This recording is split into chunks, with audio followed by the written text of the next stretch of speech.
Ono okusaba bbiri ez'enkyaleero yeesudde mudeno okugenda mu kkooti e Nakawa gye baamuwabira emisango egyekuusa mu kulya mu nsi ye olukwe.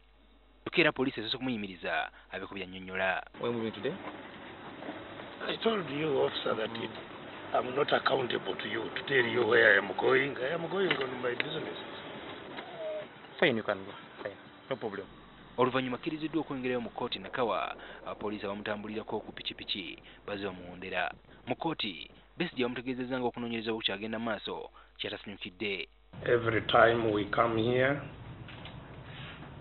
prosecution says investigations are in advanced stage, but they never get concluded.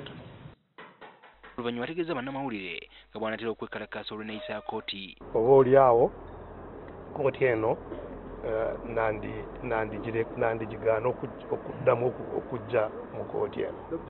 Besigye yali anukudde Jeno Jeje Odongo yategeeza Ssabbiiti eno nga waliwo amateeka agalina okugobererwa okuyamba poliisi okukola obulungi emirimu gyayo. And let nobody make a mistake to think that bad laws are being made for Besigye. No. Once a bad law is there, it will catch you, even the one who made it. You saw what happened the other time when the Honorable Mama Mbabazi came out to say there is something wrong with the government. The very laws that were passed while he was Prime Minister were the very laws that were used.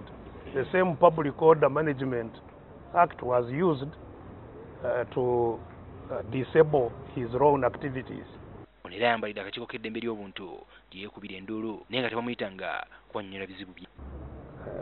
Sinaba kumanya oba ekyo kituufu mu lunaku lugenda kuteekebwawo mangu, naye kiraga nti waliwo ekitambula ekigenda mu maaso.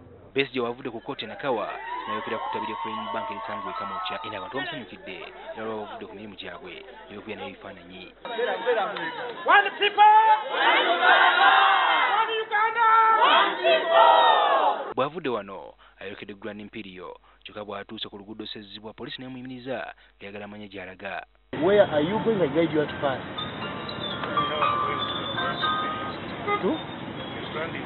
Grand Imperial. Okay. Inside. Okay. Please, Grand Imperial. I will show you how to pass.